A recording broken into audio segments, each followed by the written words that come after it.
On the 24th day of May in 1940, positioned on elevated terrain overlooking the landscape of northern France near the Aar Canal, a German general officer surveyed a scene through his field glasses that would become etched into the collective memory of Wehrmacht strategic thinking for decades to come. General Major Heinz Guderian, commander of the 19th Panzer Corps, could make out through the hazy morning air the distinctive silhouette of medieval fortifications and the spires of churches rising from Dunkirk, a coastal town situated merely 12 miles from his current position. The armoured forces under his command represented the spear point of what had already become the most spectacular military triumph in German history, and these forces now sat poised and ready to deliver what appeared to be the inevitable final stroke that would annihilate the British Expeditionary Force and potentially bring the conflict in Western Europe to a conclusion. What followed was an order that would reshape this moment of apparent triumph into one of history's most debated missed opportunities. The directive was succinct and shocking in its implications. All forward movement was to cease immediately. No forces were to advance beyond the canal line. Guderian would later record in his published memoir, a work he titled Panzer Leader, that this command left him utterly speechless, unable to formulate an immediate response to what he perceived as an incomprehensible decision. He would subsequently characterize this moment as exercising the most catastrophic influence on the entire subsequent course of the war. Behind his current position stretched an almost unbroken chain of victories that had stunned military observers worldwide. His forces had achieved the breakthrough at Sedan, executed the race to the coast that severed the Allied armies, and accomplished what many had considered an impossible feat by reaching the English Channel in a mere 10 days. Before him, trapped against the sea with their backs to the water, stood approximately 400,000 Allied soldiers who appeared to be in a helpless position. Yet precisely at this critical juncture, with complete victory literally visible through optical instruments, the German military machine received orders to halt its advance. This account examines the Dunkirk evacuation through the lens of German experience, viewing it not as a miraculous deliverance but rather as an incomplete victory, a squandered opportunity, and a psychological watershed that would fundamentally alter the trajectory of the entire conflict. The narrative unfolds through the perspectives of German soldiers who observed with mounting frustration as vessels of every description spirited away an army they had defeated on the battlefield, through the testimonies of panzer commanders ordered to maintain their positions while their quarry escaped across the water, and through the subsequent reflections of veterans who spent decades contemplating what alternative outcomes might have been possible. When German military forces initiated Fall Gelb, the operation designated Case Yellow, on the 10th of May in 1940, they embodied the culmination of revolutionary thinking about how modern war should be conducted.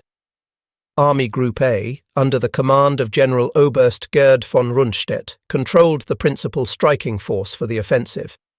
Serving beneath Rundstedt were 3 army commanders: the 4th Army under Gunther von Kluge, the 12th Army under Wilhelm List, and the 16th Army under Ernst Busch. The true cutting edge of this force, however, resided in Panzergruppe Kleist, which concentrated the armoured formations that would slice through French defences like a blade through fabric. The audacious operational plan, originally conceived by Generalleutnant Erich von Manstein and subsequently championed by Hitler himself over the objections of more conservative military minds, called for an approach that would catch the Allies completely unprepared. While Army Group B, commanded by Fedor von Bock, would advance into Holland and Belgium in what appeared to be a repetition of the 1914 Schlieffen Plan, the genuine decisive blow would materialize through the Ardennes forest, terrain that military planners had long considered impenetrable to large armoured formations. In this sector, Guderian's 19th Panzer Corps would accomplish what numerous experts had declared impossible. Under Guderian's command operated 3 powerful divisions. The 1st Panzer Division commanded by Friedrich Kirchner, the 2nd Panzer Division under Rudolf Weil, and the 10th Panzer Division commanded by Ferdinand Schall. Operating parallel to Guderian's forces, General der Infanterie Hermann Hoth's 15th Corps advanced with 2 additional formations. the 5th Panzer Division and the 7th Panzer Division, this latter formation commanded by an ambitious officer named Erwin Rommel. Within a matter of days, Rommel's division would earn itself the nickname Ghost Division, a moniker derived from its disconcerting habit of materializing in locations where enemy forces least expected armored formations to appear. The breakthrough occurred with a rapidity that astonished even those who had planned the operation. By the 13th of May, Guderian's forces had successfully crossed the Meuse River at Sedan, following a devastating aerial bombardment delivered by Fliegerkorps 8 under the command of Wolfram von Richthofen, who happened to be a cousin of the legendary Red Baron from the previous World War. French defensive positions crumbled under the combined assault of tanks, dive bombers, and motorized infantry working in unprecedented coordination. Hans von Luck, who commanded a reconnaissance battalion within Rommel's 7th Panzer Division, would later recall in his published memoir titled Panzer Commander that his unit reached the Meuse in just 3 days, a pace of advance that astonished even the German forces themselves, who had planned for a more extended timeline. The secret underlying this incredible velocity of advance resided not merely in the tanks themselves, but rather in an entirely new conception of how warfare should be conducted. Forward Luftwaffe liaison officers, equipped with radio communications equipment, possessed the capability to summon Stuka dive bomber strikes within 45 minutes of identifying a target. The screaming Junkers Ju-87 aircraft of Sturzkampfgeschwader 2 and STG-77, their sirens producing that distinctive wailing sound, shattered enemy morale before the panzer formations even arrived on the scene. This represented psychological warfare wedded seamlessly to mechanical precision and overwhelming firepower. By the 20th of May, the seemingly impossible had been achieved. Armoured spearheads from the 2nd Panzer Division reached Neville-sur-Mer on the English Channel coast. In merely 10 days, German forces had driven a corridor all the way to the sea, effectively cutting the Allied armies into 2 separate segments. The velocity of this advance had been so extraordinary that even Hitler himself expressed disbelief and concern when receiving reports at his headquarters. Success, however, brought with it its own set of complications and problems. Tank losses sustained through both mechanical breakdown and combat action had mounted to alarming levels. Some panzer units submitted reports indicating they had been reduced to 50% operational strength by the 21st of May. Supply lines stretched dangerously thin across hundreds of miles of conquered territory. Infantry divisions struggled desperately to maintain pace with the racing armoured formations, which were advancing faster than logistical planning had anticipated. Then came the incident at Arras, which would send shockwaves through German high command. On the 21st of May, Rommel's 7th Panzer Division, advancing with confidence born of unbroken success, suddenly found itself under attack by British tank forces at the town of Arras. The impact was both immediate and psychologically shocking to German commanders. Rommel's official war diary recorded the division's casualties for this single engagement as 89 killed, 116 wounded, and 173 missing, losses that exceeded the total casualties sustained during the entire breakthrough to that point. Rommel himself was compelled to personally direct anti-aircraft guns against the attacking British tanks, later writing in his reports that he personally assigned each gun its specific target. The psychological impact of this counterattack rippled upward through German high command structures. Kleist's headquarters grew increasingly concerned about the exposed flanks of the armoured spearheads. Though British forces eventually withdrew and the attack was beaten off, the engagement had planted seeds of doubt in German military minds. Had the panzers advanced too far ahead of supporting infantry? Were they walking into a carefully prepared trap? Might the British have additional reserves positioned for counterattacks? By the 23rd of May, German forces held the port of Boulogne and were actively besieging Calais.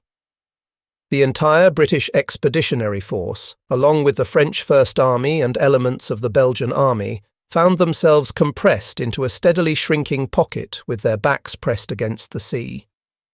At German headquarters, the prevailing mood was one of triumph and anticipation. Wehrmacht communiques were being prepared to announce what was being described as the greatest annihilation battle of all time, a victory that would rank alongside Cannae and other legendary encirclements in military history.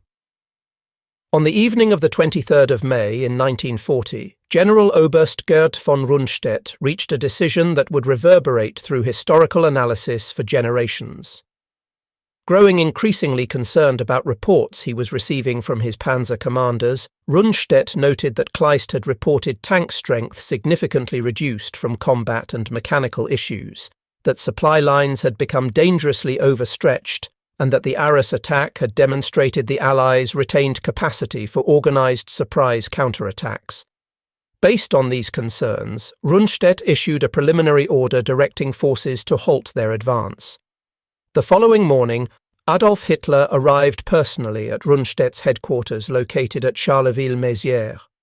According to the diary entries of Franz Halder, who served as chief of the General Staff, at 12:42 on the 24th of May, the fateful order was transmitted to frontline units. By direct order of the Führer, the attack northwest of Arras was to be limited to the general line running from Lens through Bethune, Saint-Omer and Gravelines. The canal line was not to be crossed under any circumstances. Halder noted with evident frustration in his diary that the Führer appeared terribly nervous and afraid to take any chances that might jeopardize the victory already achieved. The halt order had multiple originators and multiple rationales. Rundstedt harboured genuine concerns about his flanks and desired time for infantry divisions to catch up with the armoured spearheads.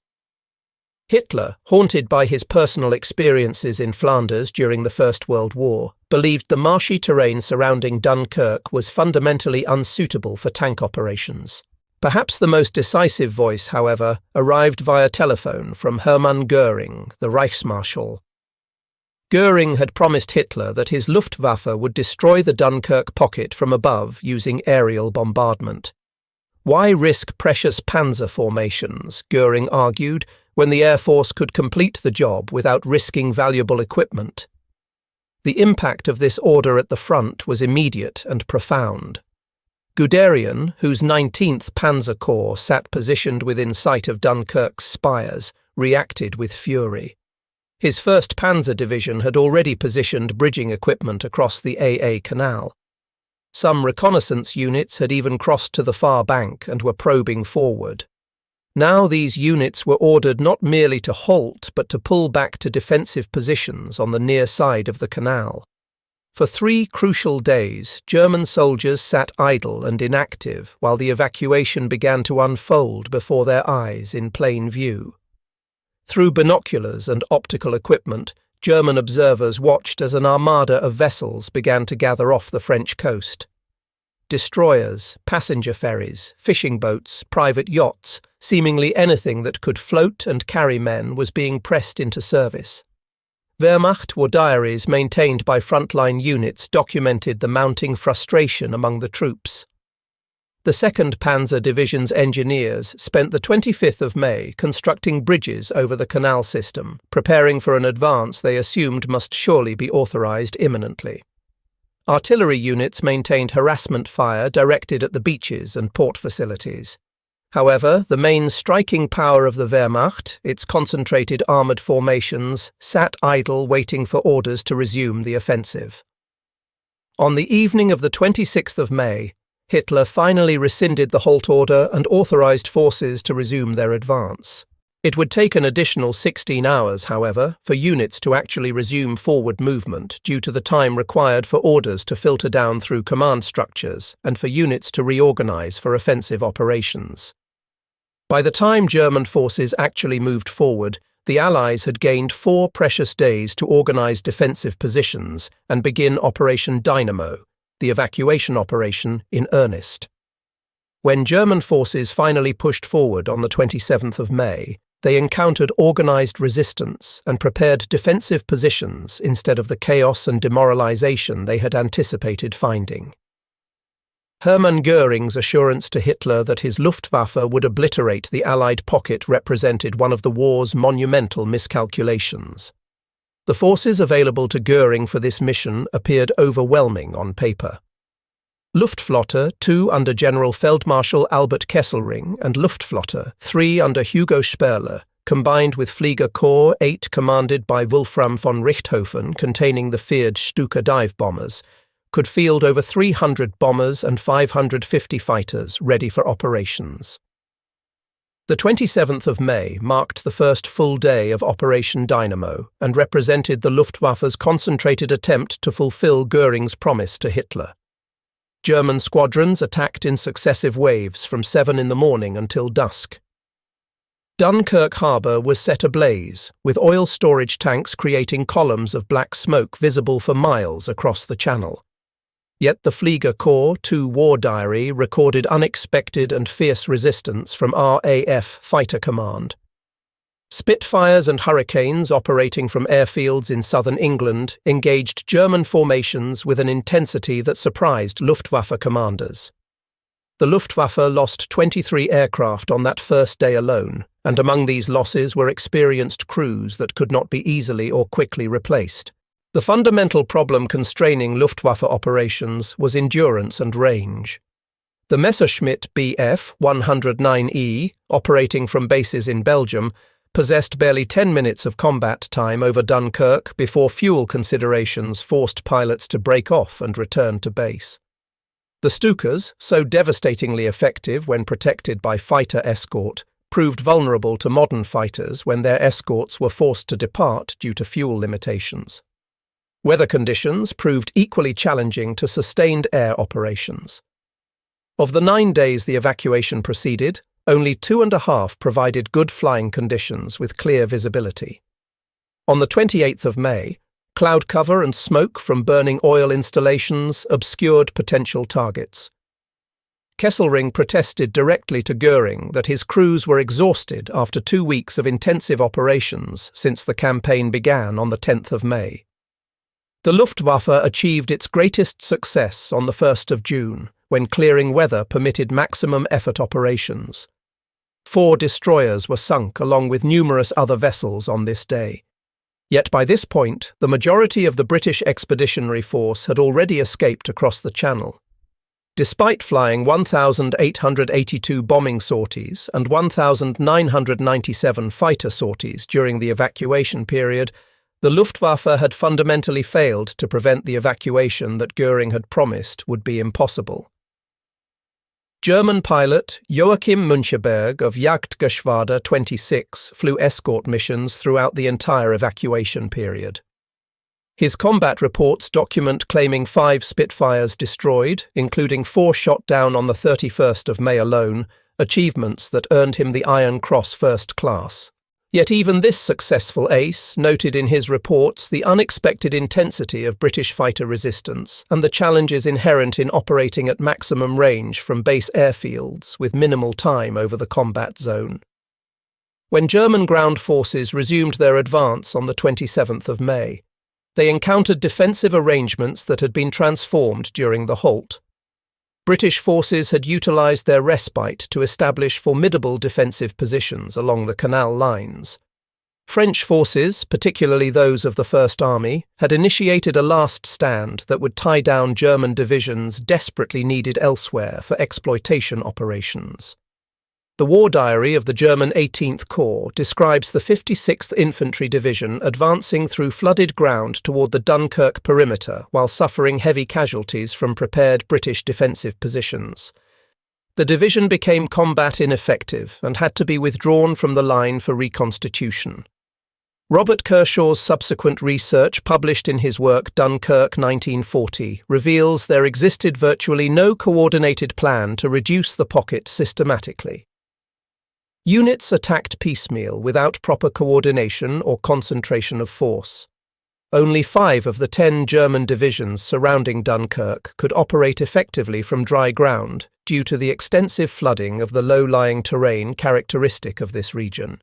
The siege of Lille proved particularly costly to German operational planning. 7 German divisions became embroiled in a 4-day battle against 40,000 French defenders who refused to surrender.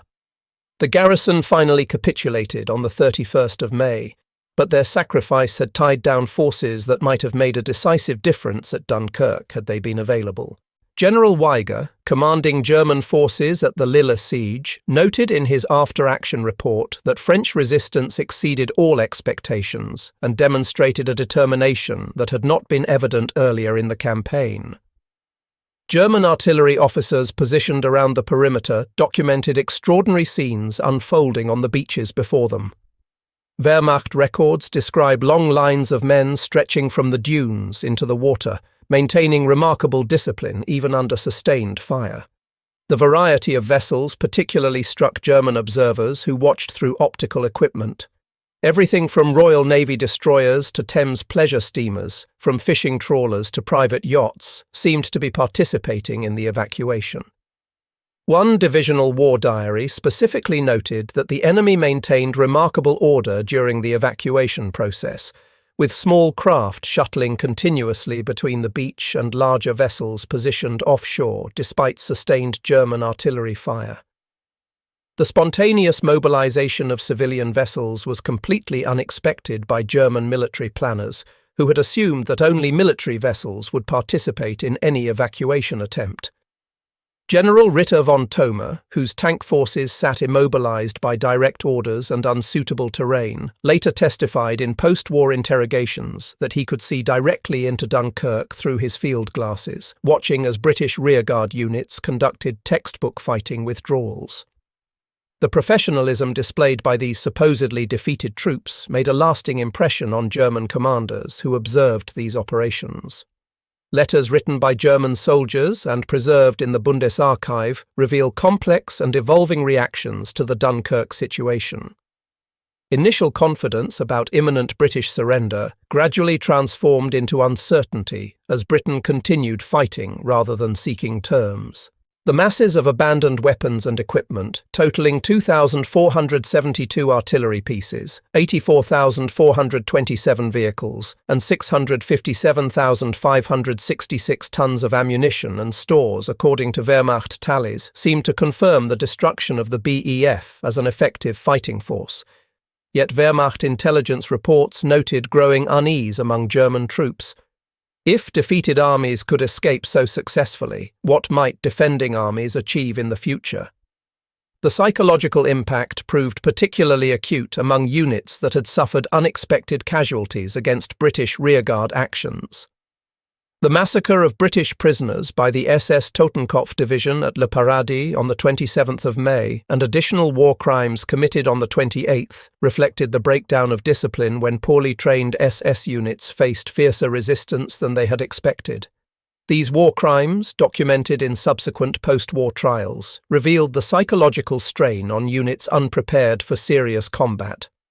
Sönke Neitzel's analysis of secretly recorded German prisoner-of-war conversations captured by British intelligence reveals how deeply Dunkirk affected German military thinking in subsequent years. Veterans consistently described the evacuation as the missed opportunity when the war could have been won outright. Post-war German military studies identified Dunkirk as the precise point where strategic momentum shifted permanently against Germany. While Germany would achieve additional victories in subsequent campaigns, the opportunity for quick triumph and limited war had passed irretrievably. Every subsequent campaign would now be fought with Britain actively opposing German aims, organising coalitions, and serving as a base for future operations. Franz Halder's diary provides the most detailed contemporary criticism of the Halt order from within German High Command. His entry for the 24th of May noted explicitly that Hitler appeared terribly nervous and afraid to take any chances that might jeopardize the victory. Halder had opposed the Halt decision, believing the Luftwaffe was too dependent upon weather conditions to guarantee destruction of the pocket. Heinz Guderian's post-war memoir, Panzer Leader, identified the Halt order as having the most disastrous influence on the entire future course of the war. His bitterness was that of a professional soldier who had been within striking distance of Dunkirk with ample force to close the trap when the Halt order arrived. Rundstedt's position evolved significantly over time. Initially supporting the Halt due to genuine concerns about tank losses and overextended flanks, He later claimed in post-war testimony that the decision was entirely Hitler's, a claim unsupported by contemporary documentary evidence and which became part of post-war mythology that conveniently shifted all blame to the conveniently dead Hitler. Hermann Göring never publicly admitted his error or accepted responsibility for the Luftwaffe's failure. However, the failure permanently damaged his standing with Hitler and within the regime. Internal Luftwaffe assessments highlighted fundamental problems that had prevented success: extreme range limitations, weather dependency, and unexpected RAF effectiveness that intelligence had failed to predict. Kesselring and Richthoven's after-action reports emphasized that their forces were exhausted after 2 weeks of intensive operations since the campaign began. The Luftwaffe lost between 156 and 240 aircraft during the evacuation period, losses that would be felt keenly during the subsequent Battle of Britain when every experienced crew would be needed. While attention focused on the dramatic scenes unfolding on Dunkirk's beaches, 40,000 French soldiers conducted one of the war's most heroic defensive stands at Lille. For 4 days, beginning on the 27th of May, they held 7 German divisions, including 3 armoured divisions that were desperately needed at Dunkirk. German unit records reveal grudging respect for French tenacity in this battle. General Weiger's forces suffered significant casualties in urban combat for which they were poorly prepared and inadequately trained. When the Lille garrison finally surrendered on the 31st of May, German soldiers rendered military honours to the defenders, a rare gesture reflecting genuine respect for the courage displayed. Churchill would later calculate that the defence of Lille enabled an additional 100,000 successful evacuations from Dunkirk that would otherwise have been impossible. German intelligence reports expressed mounting frustration at French defensive tactics around the Dunkirk perimeter. French forces used the flooded terrain to their advantage, turning potential approaches into killing fields where attacking forces were channeled into prepared defensive zones. The 68th Infantry Division beat back repeated German attacks even as the evacuation proceeded behind them. Wehrmacht reports noted that French units maintained discipline and combat effectiveness even after Belgium's surrender on the 28th of May exposed their eastern flank to potential German exploitation. German commanders had expected French morale to collapse entirely, but instead found increased determination and more effective resistance. German soldiers advancing into Dunkirk after the 4th of June found extraordinary quantities of abandoned military equipment. Wehrmacht quartermasters methodically catalogued 2,472 artillery pieces, 84,427 vehicles of all types, and 657,566 tons of ammunition and stores. Propaganda companies filmed endless footage of this captured material for use in newsreels. This material windfall created false assumptions within German leadership. Seeing such massive equipment losses, German planners assumed Britain was effectively disarmed and would require years to rebuild its military capability. This fundamentally influenced Operation Sea Lion planning and contributed to underestimating British resilience and capacity for rapid reconstitution. By the 24th of May, German tank strength had been significantly reduced through the combined effects of combat losses and mechanical failures. Panzer III and IV tanks proved less reliable during sustained operations than peacetime testing had suggested. Some divisions reported only 50% of their tanks operational and available for combat. This mechanical reality influenced the Halt decision significantly. With full rot, the operation designated Case Red against remaining French forces still in the planning stage. Preserving armoured strength became a paramount consideration. Every tank lost at Dunkirk would be unavailable for the subsequent drive on Paris and into southern France. Wehrmacht intelligence had calculated before the evacuation began that at most 30,000 to 45,000 troops might escape by sea before German forces closed the pocket. The actual evacuation of over 330,000 Allied troops was completely outside German planning assumptions and exceeded what German staff officers had considered possible. German military doctrine emphasized Kesselschlacht, cauldron battles where surrounded enemy forces were systematically destroyed and forced to surrender. The concept of maritime evacuation on the scale that actually occurred was entirely outside Wehrmacht experience and doctrinal thinking.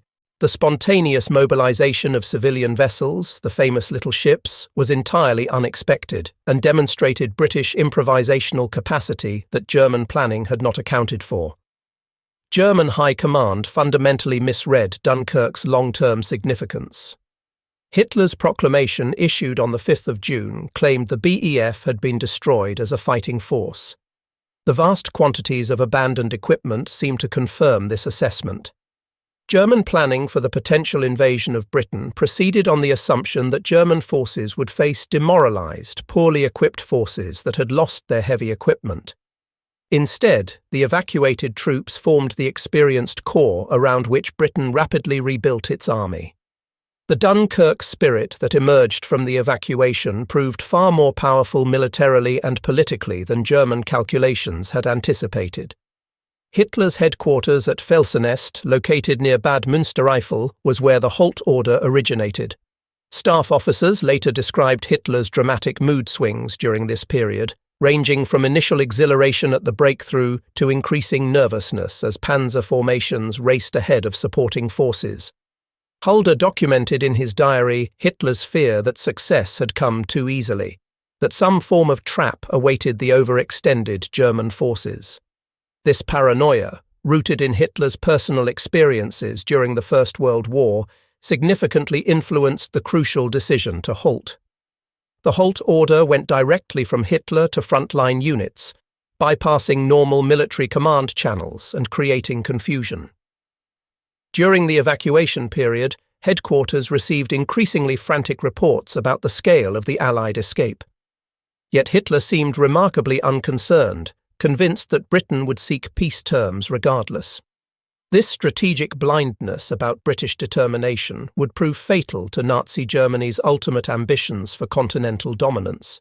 Joseph Goebbels faced the considerable challenge of presenting the escape of hundreds of thousands of soldiers as a German victory for domestic propaganda purposes. German newspapers focused obsessively on territory gained and equipment captured while minimizing or completely ignoring the evacuation's significance.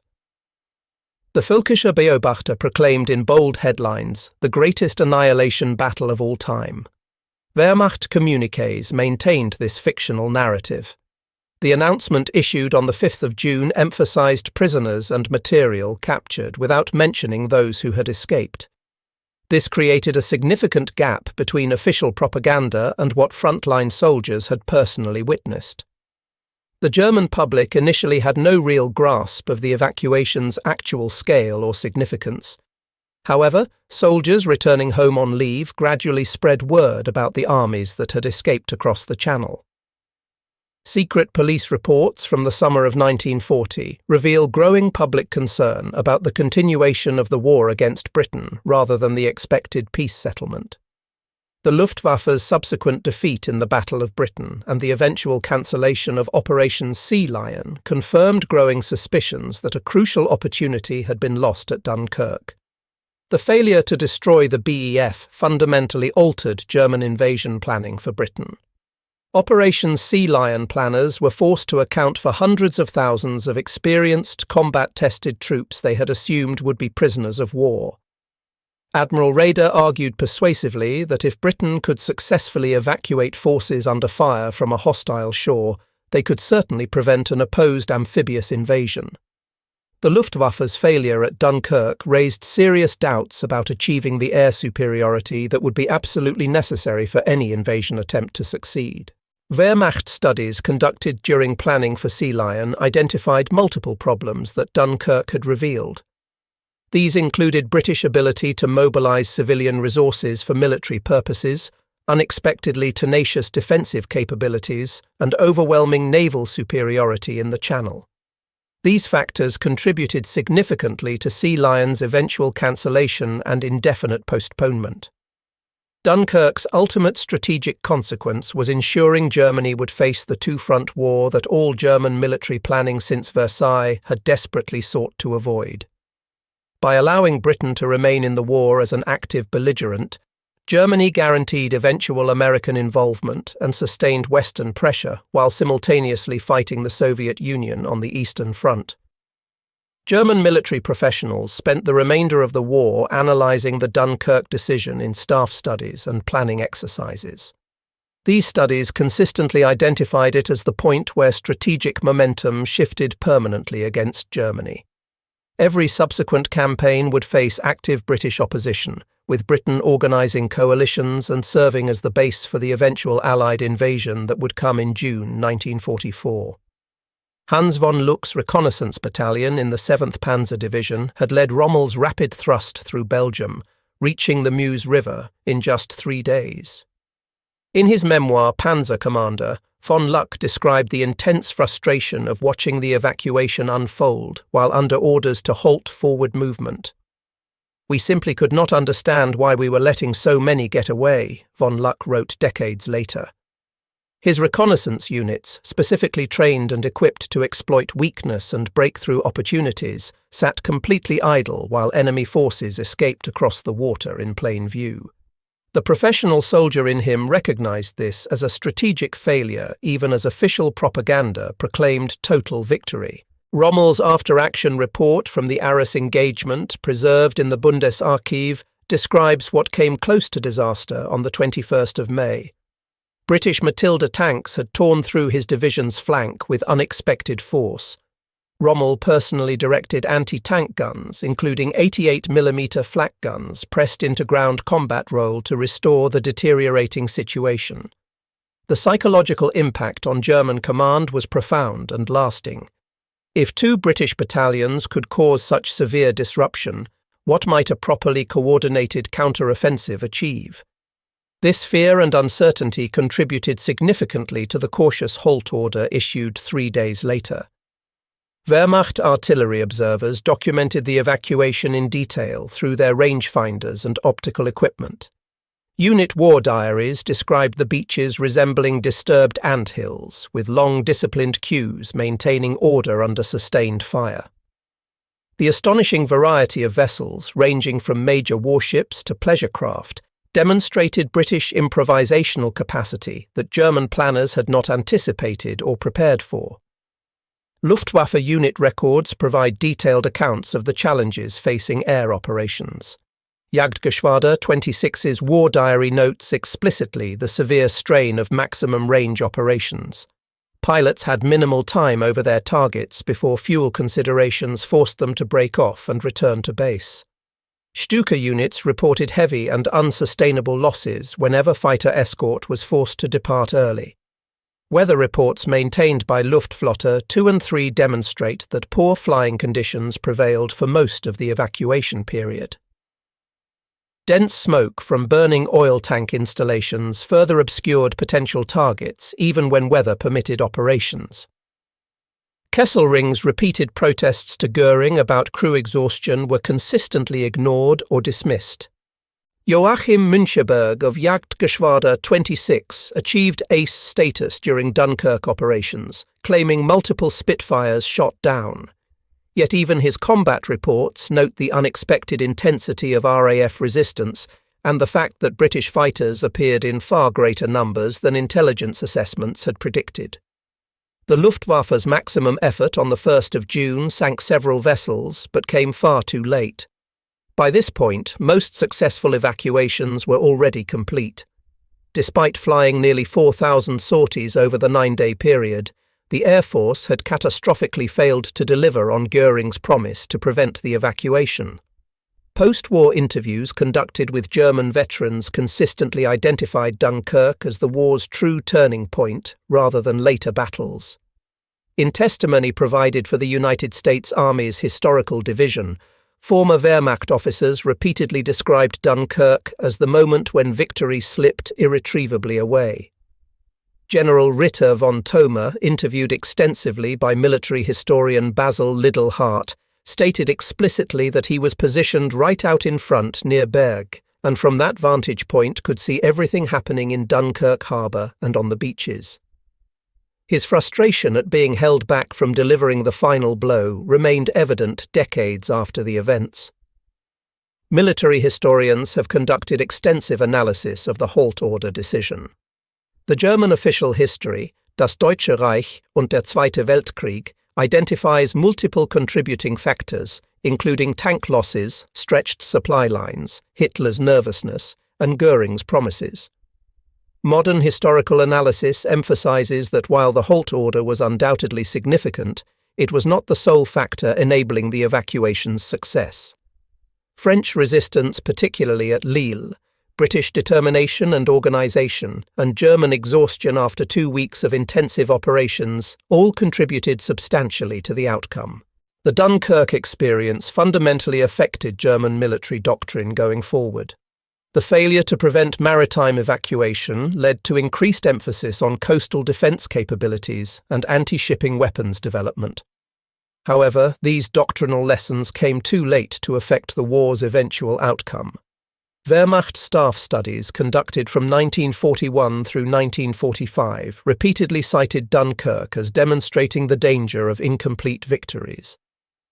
The escape of defeated armies to fight another day fundamentally challenged German concepts of decisive battle that had dominated military thinking since the 19th century. The German perspective on Dunkirk must account for the human cost of the entire French campaign. German forces suffered between 120,000 and 160,000 casualties during the Battle of France, a relatively light toll considering the comprehensive nature of the victory, but one that included significant losses in the fighting around Dunkirk itself. The evacuation statistics tell their own compelling story.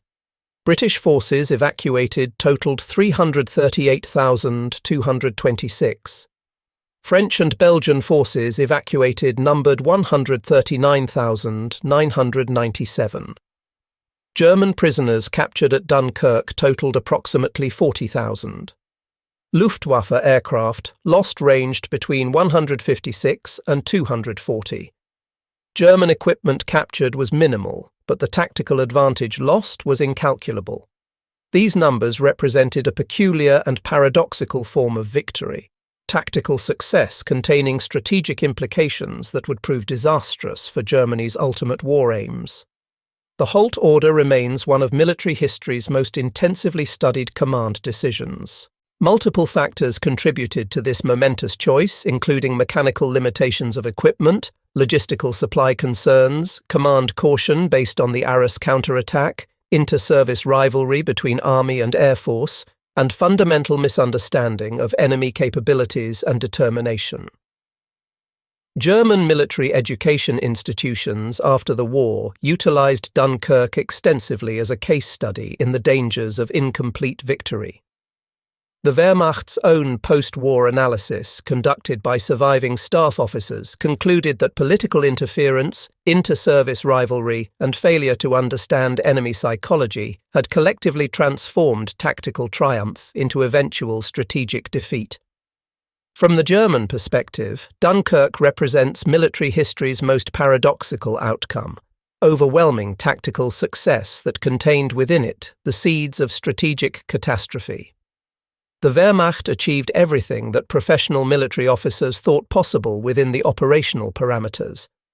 They executed breakthrough operations, achieved encirclement, and conducted pursuit to the sea in mere weeks. They shattered Allied armies that had been considered formidable, captured vast territories, and stood poised on the brink of ending the war in the West on terms favourable to Germany. Yet at the crucial moment, through a toxic combination of command hesitation, inter-service rivalry, and fundamental misunderstanding of their enemy's resolve and capabilities, they permitted the core of future Allied victory to escape across the Channel. The Halt Order issued between the 24th and 26th of May in 1940 stands as one of the most consequential military decisions in modern history. Had the Panzer forces been permitted to advance, had Guderian received authorization to close the trap, had the Luftwaffe succeeded in its assigned mission, the Second World War might well have followed an entirely different trajectory with unimaginable consequences. Britain, suddenly deprived of its professional army, might have been forced to negotiate a settlement. The United States might never have found its entry point into the European conflict as an active belligerent. The Soviet Union might have faced Germany alone in 1941 with catastrophic consequences for world history. Instead, Dunkirk became the pivot point where German expansion reached its absolute limit and began its long, grinding recession.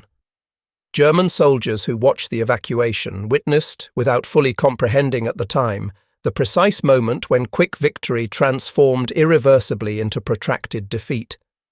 They had achieved undeniable battlefield success while simultaneously failing strategically, the very definition of Pyrrhic victory.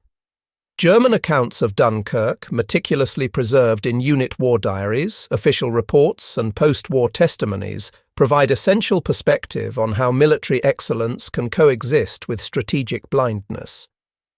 The Wehrmacht demonstrated tactical brilliance while fundamentally failing to grasp war's political dimensions. They won battles decisively while losing the broader conflict, achieved operational success while ensuring strategic failure. For German soldiers who stood on Dunkirk's perimeter in late May and early June of 1940, the future remained unknowable and uncertain. They observed abandoned equipment, witnessed fleeing enemies, and found confirmation of German military superiority. They could not possibly foresee that the miracle of their rapid victory would be overshadowed historically by the miracle of Allied escape, that the soldiers boarding those miscellaneous vessels would return 4 years later as liberators and conquerors, bringing the war home to Germany itself. The German perspective on Dunkirk ultimately reveals the profound complexity of military victory and defeat. The evacuation was simultaneously their greatest triumph and most catastrophic failure, proof of tactical superiority combined with strategic myopia. The beaches where German soldiers once stood watching in frustration as their enemies escaped became the enduring symbol of opportunity lost, of victory incomplete, of the precise moment when the war's outcome, though not yet determined, began its inexorable shift away from German success toward ultimate defeat. Today, with the last witnesses having passed into history, we are left with their testimonies and records, a reminder that military events must be understood from multiple perspectives. The German view of Dunkirk demonstrates that victory and defeat are rarely absolute concepts, that tactical success without strategic wisdom proves ultimately hollow, and that the moral dimensions of warfare often outweigh purely military considerations. The German tragedy at Dunkirk was not that they failed militarily in any conventional sense. By every standard measure of military success, they had succeeded brilliantly on the battlefield. Their tragedy lay instead in the failure to understand that wars are won not merely through battlefield success and tactical victories, but through breaking an enemy's will to resist. At Dunkirk, German forces destroyed an army's equipment while simultaneously strengthening a nation's resolve to continue fighting. The evacuation that German soldiers watched with such mounting frustration became the foundation of sustained British resistance, the seedbed of the special relationship with America, and ultimately the launching point for the liberation of Europe. For Germany, Dunkirk marked simultaneously both the apex of military achievement and the beginning of inevitable decline. The panzer commanders who sat idle by the canal, the Luftwaffe pilots who failed to stop the ships, the infantry who watched the beaches gradually empty of enemy troops, all were unwitting participants in one of history's great turning points. They had won everything militarily except what mattered most strategically, the chance to end the war before it consumed their nation and continent in total destruction. This, then, represents the German perspective on Dunkirk, a masterpiece of military operational art that failed utterly at the strategic level, a victory that paradoxically ensured eventual defeat, a moment of apparent triumph that guaranteed subsequent tragedy. The voices of German participants preserved in archives remind us that Dunkirk was not simply a British deliverance, but equally a German disaster, not just an evacuation, but an evaporation of strategic opportunity that would never return. The Wehrmacht forces that departed the Dunkirk area in June 1940 left behind far more than empty beaches and abandoned equipment. They left behind their best and perhaps only chance for quick victory, for limited war, for avoiding the catastrophe that would eventually engulf Germany and all of Europe.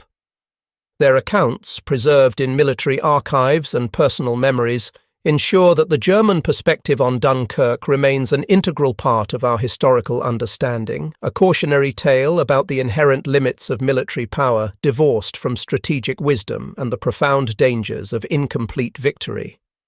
In the final analysis, the German experience at Dunkirk teaches fundamental lessons about military history's complexity.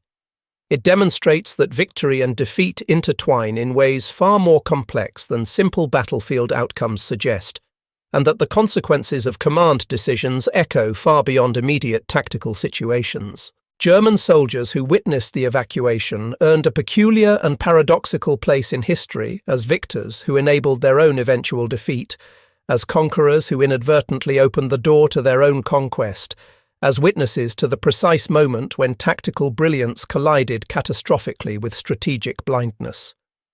Their story deserves remembrance and study not to glorify Wehrmacht achievements or excuse Nazi aggression, but rather to understand the full complexity of one of history's most consequential military operations.